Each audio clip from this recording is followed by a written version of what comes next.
Humans and chimpanzees have nearly identical numbers of hair follicles on their skin, almost the same count, follicle for follicle. Yet a chimp is covered head to toe in thick fur, and we walk around nearly bare, except for one stubborn patch that refuses to disappear, the beard. This single fact has puzzled scientists for more than 100 years, and even today, there isn't one clean, universally agreed upon answer. To understand the beard, we first have to understand the disappearance. Somewhere around 2 to 3 million years ago, our ancestors began shedding body hair almost everywhere on their bodies. Not thinning, losing it completely, in a way no other primate on Earth has ever done. Every monkey, every ape, every close relative kept their coat. We are the one strange exception in the entire primate family tree, and evolution rarely produces that kind of dramatic change without a serious reason behind it. The most widely accepted explanation centers on heat.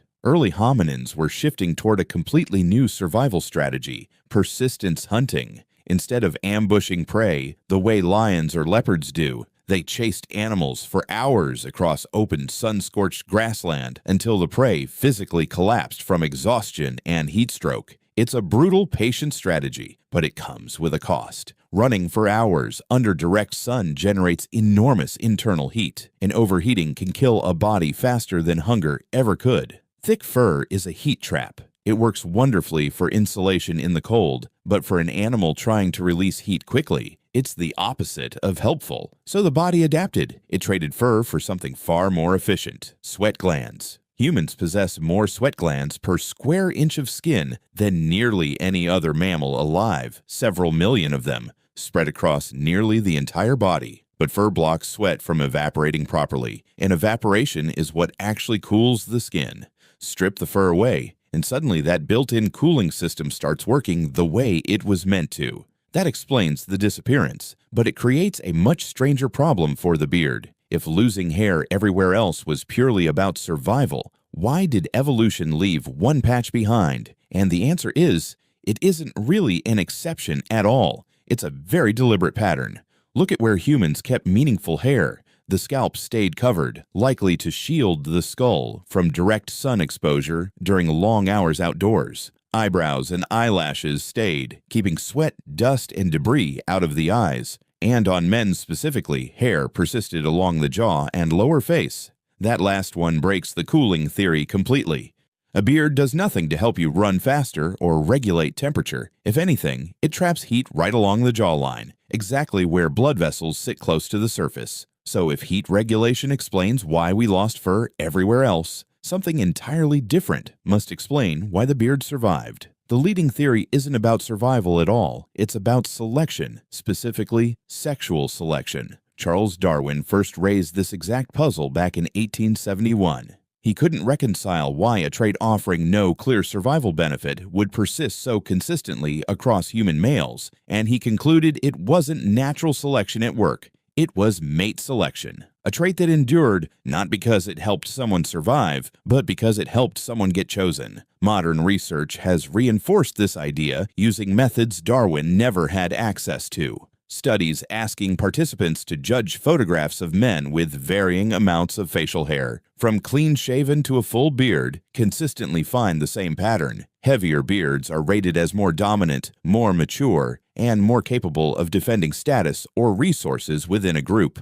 Here's where the biology backs it up. Facial hair growth is directly linked to testosterone and to androgen receptor density in the skin, and the jaw and chin have a far higher concentration of these receptors than almost anywhere else on the body. That means a full beard isn't just decoration sitting on the face. It's a visible readout of hormonal activity that had already been happening beneath the skin for years. Long before anyone could run a blood test, a glance at a man's face gave a rough biological readout instantly, a serious advantage inside a small tribal group where sizing up allies and rivals quickly could matter for survival, long before a single word was exchanged. There's a second layer worth adding here too. Some researchers propose the beard may have doubled as passive protection, a modest cushion against blows to the jaw. During the physical confrontations that were far more common in early human social hierarchies than they are today, not armor in any real sense, but enough padding to soften an impact when bare fists were often the only weapon available. So two completely different evolutionary forces ended up shaping the exact same patch of skin. One force stripped hair away almost everywhere because, in an animal built for endurance hunting under a blazing sun, heat was the real enemy.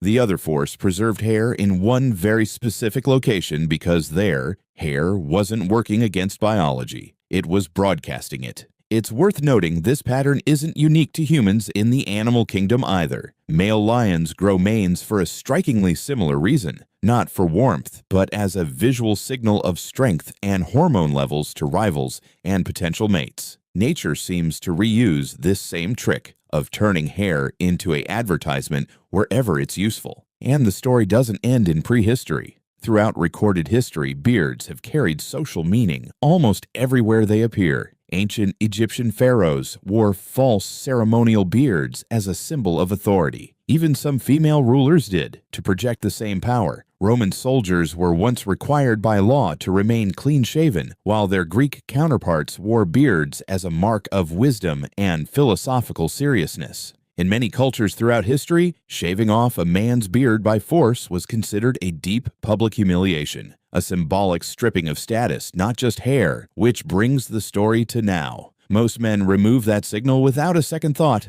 in under 2 minutes, with nothing more than a razor and warm water. Others put in real effort to grow it back, deliberately styling a trait their distant ancestors never had the option to choose or refuse. Either way, nobody is simply managing hair when they touch their face in the mirror each morning. They're editing a signal their body has been broadcasting since long before spoken language existed, the same signal your ancestors carried on their faces without ever knowing what it meant, or that they were sending it at all.